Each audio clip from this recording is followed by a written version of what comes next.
boss cut my salary by 35% after 19 years with no notice, but I knew something they didn't.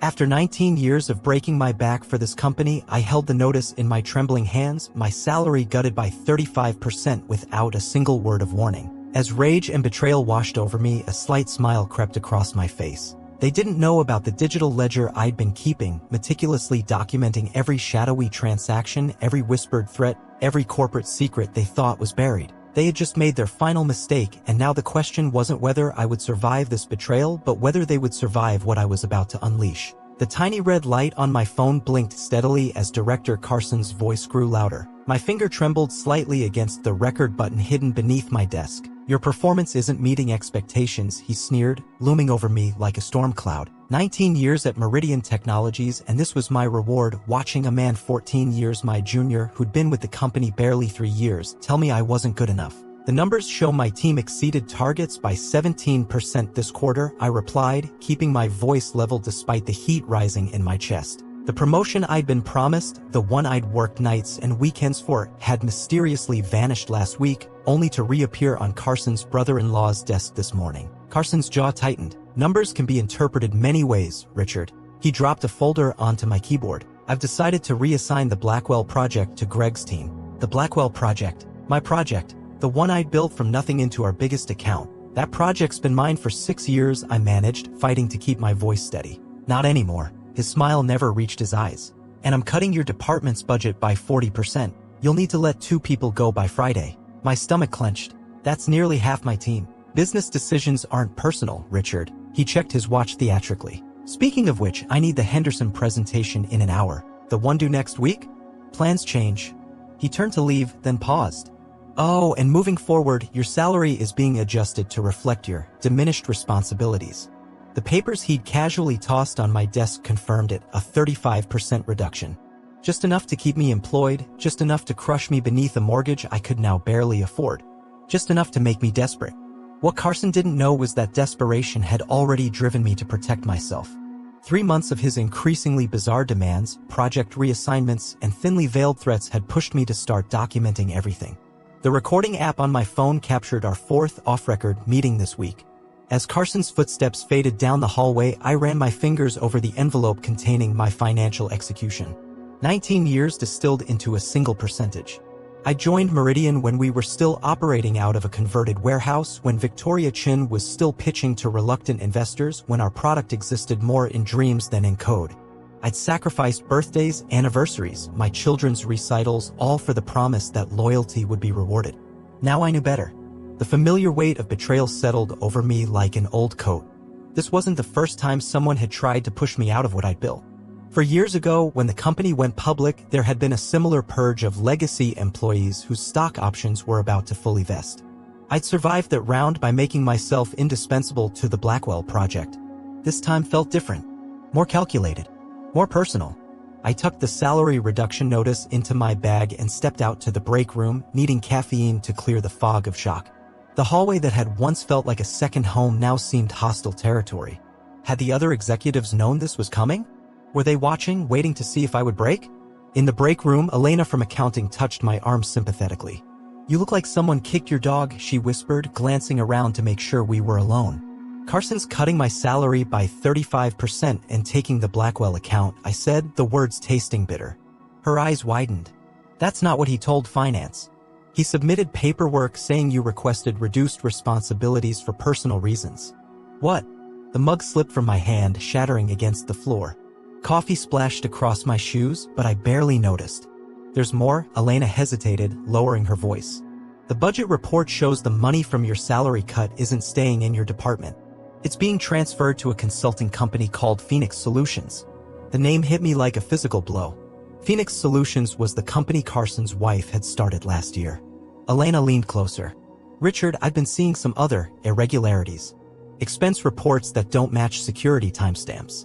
Vendor payments to companies that don't seem to exist." I studied her face. Elena Martinez had joined Meridian around the same time as Carson, but unlike him, she'd always treated the long-timers with respect. Her expertise in forensic accounting had earned her a reputation for catching errors nobody else noticed. "Why are you telling me this?" I asked quietly. She met my eyes. Because I've been watching them target people like you, people who know too much about how things used to work. This company is changing and not for the better. The janitor pushed his cart into the break room and Elena straightened, her voice shifting to casual workplace chatter. So anyway, that report should be ready by tomorrow, she said loudly, then mouthed, "We'll talk later," as she walked away. I knelt to pick up the broken pieces of ceramic, a fitting metaphor for my career. The janitor, Roy, who'd been with Meridian even longer than I had, shook his head sympathetically. "Let me get that, Mr. Chin," he said, reaching for the broom. "Bad day?" "The worst," I admitted. Roy's weathered face creased with understanding. "Been seeing a lot of those around here lately. Good people getting pushed out, new folks with fancy titles taking over." He leaned closer, voice dropping. "They don't know I'm still here when they have their late meetings. They think the cleaning staff is invisible." I looked up sharply. "What have you heard?" "Enough to know I've been updating my resume," he replied cryptically. "And enough to know you might want to check the server logs for conference room C. Especially after hours." He tapped his temple. "The old system still keeps backup recordings. They installed the new one but never fully decommissioned ours." I stared at him, understanding dawning. Roy had been part of the facilities team that installed our first conference room recording system long before Carson's arrival. "Thanks, Roy," I said quietly. He nodded once. 19 years you've been here, right? Always treated us with respect. That means something to some of us, even if not to them." Back at my desk, I pulled up the company directory. 22 years of institutional knowledge meant I knew exactly who to call. "Sandra? It's Richard from Product Development. Remember the compliance training we had last quarter? I have a hypothetical question." By 5 o'clock, I'd spoken with 3 people in legal, carefully dancing around direct accusations while gathering information. I'd learned that routing company funds to a family member's business without disclosure violated 6 different company policies and potentially federal law. I'd also accessed the server logs Roy had mentioned, discovering a goldmine of information. Carson and his inner circle had indeed been using conference room C for after-hours meetings, blissfully unaware that the old recording system was still operational. The files were massive and encrypted, but I had the legacy decryption keys, another piece of institutional knowledge they'd overlooked. My hands shook as I drove home, rain pounding against the windshield, matching the thundering in my chest. The weight of 19 years pressed down on me, the missed birthdays, the canceled vacations, the endless late nights, all for a company that would discard me without a second thought. My daughter Emma's college tuition bill sat unopened on the kitchen counter. My wife Karen's questioning eyes followed me as I paced our living room, the salary reduction notice crumpled in my pocket. "Tell me," she said quietly. So I did. About Carson. About the salary cut. About Phoenix Solutions.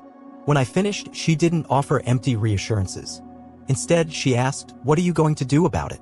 Karen had been with me through everything, the early years when I worked 60-hour weeks for promotions that never materialized, the company retreats that pulled me away from family celebrations, the constant refrain of just one more project.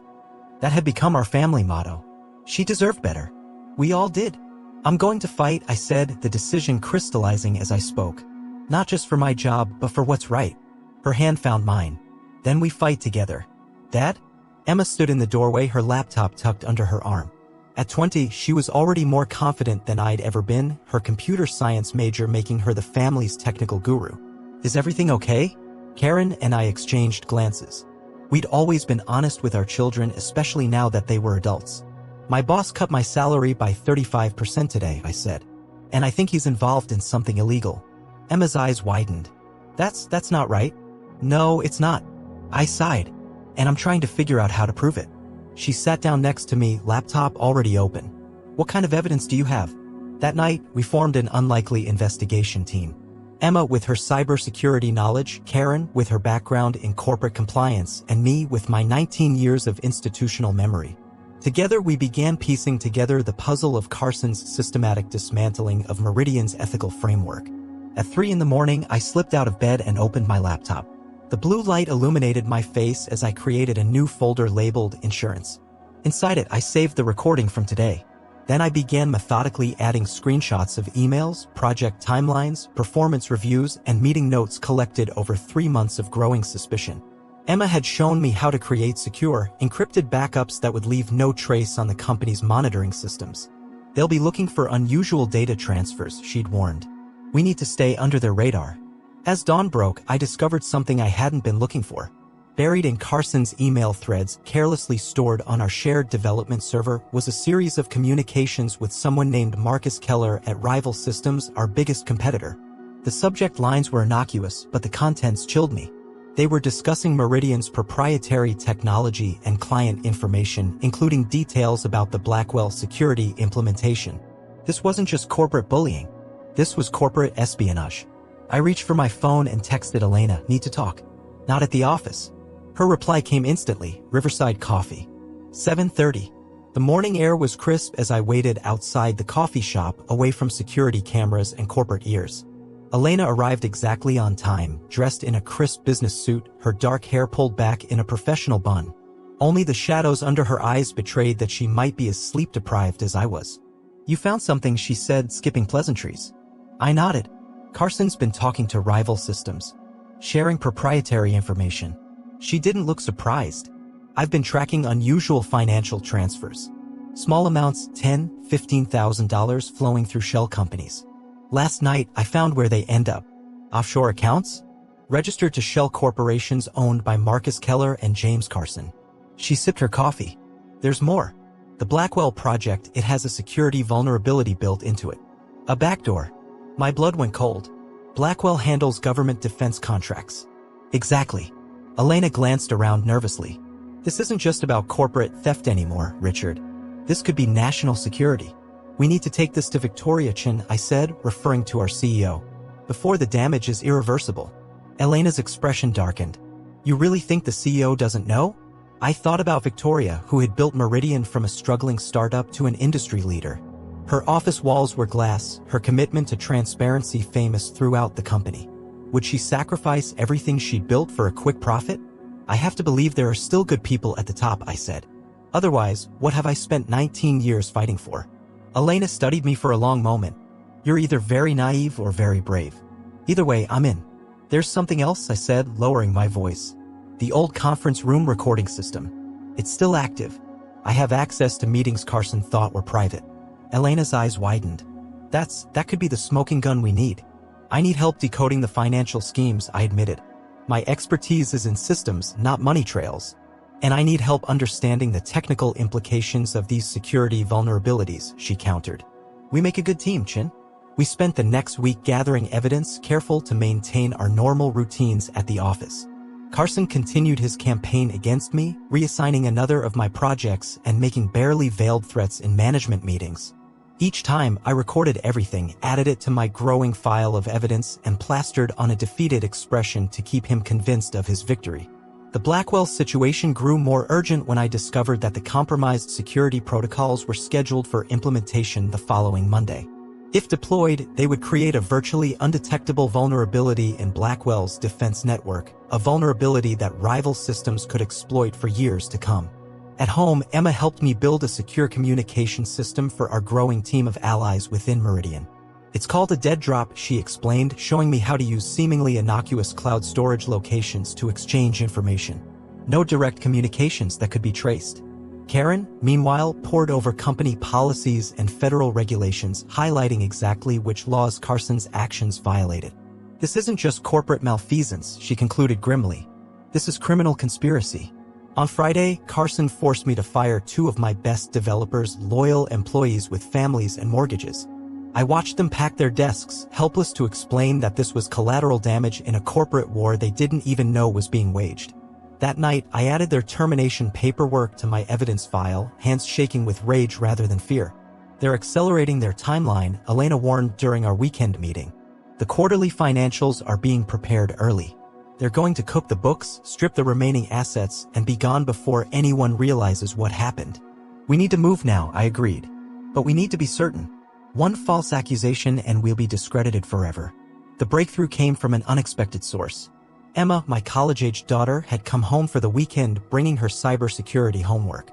Over breakfast, she casually mentioned a technique for authenticating digital evidence that would stand up in court. "It's called blockchain verification," she explained, eyes lighting up with the enthusiasm of someone who loves their field. "Basically, you create an immutable timestamp that proves when a document existed and that it hasn't been altered. That night, after Emma and Karen had gone to bed, I implemented her suggestion, creating an unbreakable chain of evidence that no corporate lawyer could dismiss as fabricated or tampered with. "Dad?" Emma's voice startled me. She stood in the doorway of our home office, a steaming mug in her hands. "You should sleep." "Soon," I promised, accepting the coffee gratefully. "I just need to finish this." She perched on the edge of the desk, peering at my screen. "You're really going to do it? Take on the whole executive team?" "Not the whole team," I corrected. "Just the corrupt ones." "Aren't you scared?" she asked softly. I considered the question. "Yes," I admitted. "But I'm more afraid of what happens if people like Carson succeed. If honest work and loyalty mean nothing. If companies can be hollowed out from within while everyone looks the other way." Emma nodded slowly. "My professor says the most dangerous vulnerabilities in any system are the human ones. Not code, not hardware, people who choose to do the wrong thing. And the strongest security," I added with a small smile, "comes from people who choose to do the right thing, even when it's hard." She hugged me suddenly fiercely. "I'm proud of you, Dad." The weight of the USB drive in my pocket felt heavier than its tiny size suggested as I walked through the glass doors of Meridian's executive floor on Monday morning. My hands were steady now, my path clear. 3 weeks had passed since Carson dropped the salary bomb, and I'd used every minute building my case. "Richard, what brings you up to the executive floor?" Meredith, the CEO's assistant, greeted me with genuine warmth. Unlike most, she remembered when I'd helped troubleshoot her computer during her first week, 12 years ago. "I need 15 minutes with Victoria," I said, referring to our CEO by her first name, a liberty earned through years of reliable service before Carson's arrival. Meredith's expression shifted to concern. "She's booked solid today with the board presentation. It's about the Blackwell account and some financial discrepancies." I kept my voice low, steady. "She'll want to hear this before the board does." 10 minutes later, I sat across from Victoria Chin, the woman who'd built Meridian from a struggling startup to an industry leader. Her office walls were glass, her commitment to transparency famous throughout the company. "Richard, it's been too long." She gestured to the chair across from her desk. "Meredith says this is urgent." I placed the USB drive on her desk. "I've discovered something concerning our financial reporting and project reassignments." Her expression remained neutral, but her eyes sharpened. "Explain." 3 months ago, Director Carson began systematically removing me from projects I've managed successfully for years. Despite record-breaking results, he's cut my salary by 35%, claiming performance issues. Victoria frowned. "HR hasn't flagged any performance concerns with your team. That's because the paperwork Carson submitted claims I requested reduced responsibilities." I leaned forward. "The funds removed from my salary and team budget are being funneled directly to Phoenix Solutions, a consulting firm owned by his wife." Victoria's posture stiffened. "That's a serious accusation." "It's all documented," I said, nodding toward the drive, "including recordings of Carson explicitly threatening me while contradicting what he's putting in official reports." "Recordings?" Her eyebrow raised slightly. "Pennsylvania is a one-party consent state for recordings." I checked with legal. I met her gaze steadily. "There's more. The Blackwell project specs Carson sent to Greg's team last week are missing critical security protocols. If implemented as directed, they would create vulnerabilities in Blackwell's entire network." I slid printouts across her desk, emails between Carson and Marcus Keller at Rival Systems. Emails discussing Meridian's proprietary technology and client list. Victoria's face drained of color. "How did you access these?" "I didn't hack anything," I assured her. "Carson has been using my team's shared development server to store his personal files, assuming nobody would check the archived directories. It's all there, the shell companies, the kickbacks, the corporate espionage." The silence stretched between us. Finally, Victoria pressed a button on her phone. "Meredith, cancel my next appointment and ask Diane from legal to join us immediately." She released the button and fixed me with an evaluating stare. "You understand this will get complicated. I've spent 19 years helping build this company," I said quietly. "I'm not looking to damage it, but I won't be pushed out while someone compromises everything we've worked for." Victoria nodded slowly. "Why didn't you come forward sooner?" I thought about the mortgage, Emma's tuition, Karen's worried eyes. I needed to be certain. And I hesitated. I needed to be ready to walk away if necessary. The door opened and Diane from legal entered, her expression curious. Victoria gestured to the chair beside me. "Richard has brought some troubling information to my attention," Victoria began. "I need you to review it immediately and advise on next steps." As Diane slipped the USB drive into her laptop, Victoria turned back to me. Regardless of how this plays out, you were right to bring this forward. My phone vibrated in my pocket, a text from Elena. Carson looking for you. Furious. I showed Victoria the message. He's noticed I'm not at my desk. Let him wait, Victoria said, her voice hardening as Diane's expression grew increasingly alarmed while scanning the documents. This is... Diane looked up, her professional composure slipping. Victoria, the board presentation today will need to be modified, Victoria finished grimly. She turned to me. I need you to return to your desk as if nothing has happened. Can you do that for a few hours while we verify everything? I nodded, standing to leave. And Richard, Victoria called as I reached the door. Don't delete anything else. We may need more than what you've provided. Walking back to my department, I felt strangely calm. The security badge around my neck, the one with 19 years of service pins attached, seemed lighter somehow. Carson was waiting by my cubicle, his face flushed with anger.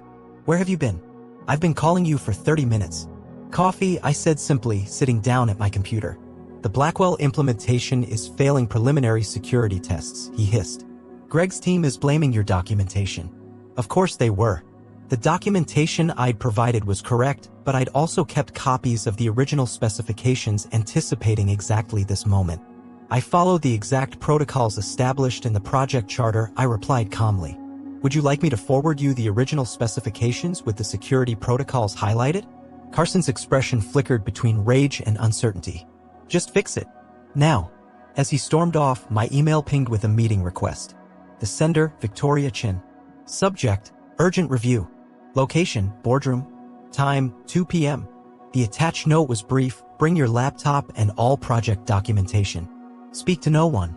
My phone buzzed again. Karen, this time, did you talk to them? How did it go? I typed back a single line, the truth is finally coming to light. What would happen in that boardroom? I didn't know. But for the first time in months, hope flickered in my chest. Carson thought he was destroying my career, but he had no idea that his own words would be his undoing. The next 3 hours passed with excruciating slowness. I pretended to work on the Blackwell documentation while covertly backing up additional evidence to a cloud server. At 1:45, I received another text from Elena, board meeting moved up. They're in there now. Security just escorted Carson to Victoria's office. My heart hammered as I gathered my laptop and headed toward the executive floor. The hallway seemed longer than usual, the elevator slower. When I reached the boardroom, Elena was waiting outside, her face unreadable. They've been in there for 20 minutes, she whispered. Victoria asked me to provide the financial records we discussed. Before I could respond, the boardroom door opened. Victoria stood there, her expression grim but resolute. Richard, Elena, please join us. The boardroom fell silent as we entered. Around the massive table sat the entire executive team, along with 2 unfamiliar men in dark suits. Carson was noticeably absent. For those who haven't met them, this is Richard Chin, our Senior Development Manager, and Elena Martinez from Financial Auditing, Victoria announced. They have uncovered some troubling information that requires immediate board attention. One of the men in suits stood. Ms. Martinez, Mr. Chin. I'm Special Agent Dawson, FBI Cybercrime Division. We'd like to ask you some questions about the evidence you've provided. Over the next 2 hours, Elena and I walked the board and federal agents through everything we'd discovered, the financial fraud, the corporate espionage, the deliberate security vulnerabilities in government contracts. With each revelation, the faces around the table grew more ashen. Where's James Carson now? I finally asked. Victoria's expression hardened. Security is escorting him from the building as we speak, along with Marcus Keller, who is conveniently visiting our offices today. And the Blackwell project? Elena inquired. On hold pending a complete security review, Victoria replied. Which brings me to my next point. She turned to me, her expression softening slightly.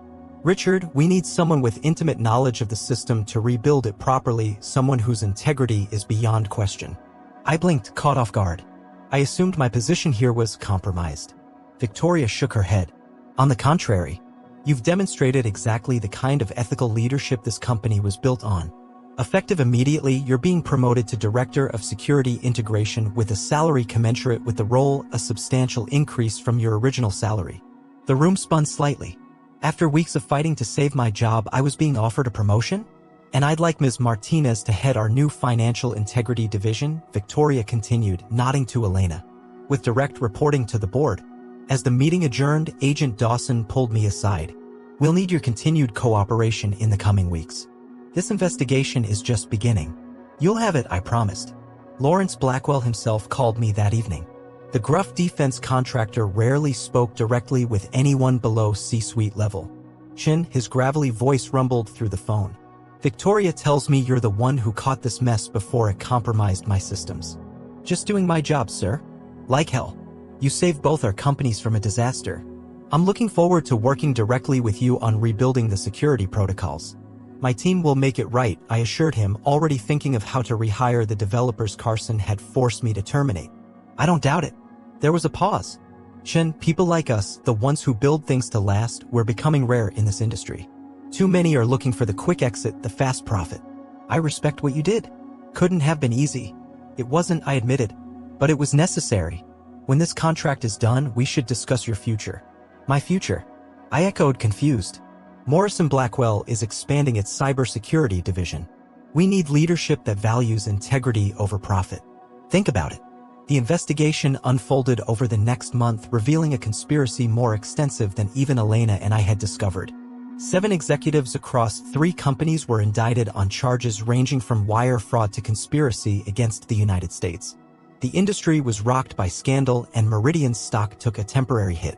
But under Victoria's renewed leadership and with a recommitment to the ethical principles she'd founded the company on, Meridian began to rebuild. I worked 16-hour days repairing the damage to the Blackwell system, this time with a team that respected my expertise and a salary that respected my worth. The developers I'd been forced to fire were the first calls I made. How would you like your jobs back, with a 30% raise? I asked. Both accepted immediately. Roy from maintenance stopped by my new office, no longer a cubicle, with a knowing smile. Looks like checking those server logs paid off, he said. I owe you one, I told him sincerely. Nah. He waved it off. You did what any of us would have done. Well, any of us with the courage. He paused at the door. By the way, you're gonna need a facilities manager for the new security division, right?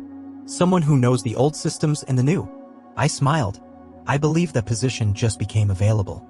Elena and I became the public faces of corporate integrity, speaking at industry events about the importance of ethical whistleblowing and corporate culture. Behind the scenes, we developed new security protocols that would make future attacks on the system significantly harder. Our collaboration extended beyond work. Weekly dinners with our families became a tradition, her 2 teenagers and my college-age children forming unexpected friendships. Elena's husband Mike, a computer science professor, offered Emma an internship at his lab. Our personal and professional lives intertwined in the wake of shared adversity. 6 months later, as we celebrated the successful completion of the Blackwell contract, on time and fully secure, Karen squeezed my hand under the table. Was it worth it? She asked quietly. All the stress, the fear, the uncertainty? I thought about Carson, awaiting trial along with his co-conspirators. About the employees I'd had to fire, now rehired with back pay and apologies. About Emma, who told me she'd changed her major to ethics in technology because of what she'd seen me go through. It was, I replied. Not just for me, but for everyone who still believes companies can be run with integrity. Victoria clinked her glass against mine. To the future of Meridian, she toasted. And to paying attention, I added, to what people do, not what they say. The manila envelope that had once held my salary reduction notice now hung framed in my new office, a reminder that sometimes what looks like your worst day can become the first day of something much better. And that the most dangerous mistake my boss ever made wasn't cutting my salary, it was underestimating what I knew and who I'd become after 19 years in the shadows. As for Elena, she'd become more than a colleague through her shared ordeal. Her integrity and courage had saved not just me, but potentially hundreds of jobs and a crucial national security contract. This morning, I'd recommended her for the newly created Chief Compliance Officer position. Tomorrow, we begin implementing the corporate transparency initiative we designed together, ensuring that no future employee would suffer in silence as I nearly had. 1 year to the day after receiving my salary reduction notice, I stood before Meridian's annual shareholder meeting, now as Chief Security Officer. The company's stock had not only recovered from the scandal but had reached new heights as our commitment to ethical business practices drew clients who valued integrity as much as innovation. Security isn't just about firewalls and encryption, I told the assembled investors. It's about creating systems where doing the right thing is rewarded, where raising concerns is valued, not punished. As I outlined our new corporate governance structure, I spotted Emma in the audience, recording the session for a paper she was writing on business ethics. Her proud smile reminded me why the fight had been worth it. Later that evening, as we celebrated with a small gathering at our home, Lawrence Blackwell pulled me aside. "That offer I mentioned? It's still open. But I have to say, you've built something impressive here at Meridian." I looked around at my colleagues, now friends, who had stood with me through the darkest days. At Roy, now managing our facilities with pride and innovation. At the developers whose jobs I'd saved, now leading our most cutting-edge projects. At Elena, whose friendship had become one of the most valued parts of my life. "I appreciate the offer," I told him sincerely. "But my work here isn't finished. We're just getting started." He nodded with understanding. "The offer remains open. Good people are always welcome." As the party wound down, I found myself on the back deck with Karen, watching the sunset paint the sky in brilliant oranges and purples. "1 year ago, you were ready to walk away from everything," she mused. "And now look where we are." I smiled, thinking of the digital ledger that had started it all, the meticulous documentation of wrongdoing that had ultimately saved not just my career but an entire company. Sometimes the best form of revenge isn't getting even, I reflected. It's building something better from the ashes of what others tried to destroy. Karen leaned her head against my shoulder. 19 years of experience. That's what they didn't understand. You can't buy that kind of institutional knowledge, and you can't replace it overnight. Inside, I could hear laughter as Emma regaled our guests with stories from her internship. The future stretched before us, brighter than it had seemed in years. The digital ledger I created to save my career had done far more than that. It had exposed corruption, prevented a security breach, and ultimately restored the soul of a company I'd given nearly 2 decades of my life to. Sometimes, the best revenge isn't just surviving betrayal, it's emerging from it stronger, wiser, and ready to build something better from the ashes. And as for Carson? The last I heard, he was negotiating a plea deal, his corporate empire crumbled to dust. In the end, his greatest mistake hadn't been the salary cut that pushed me to action, it had been believing that loyalty and institutional knowledge were weaknesses to be exploited rather than strengths to be valued. He never did understand what 19 years really meant.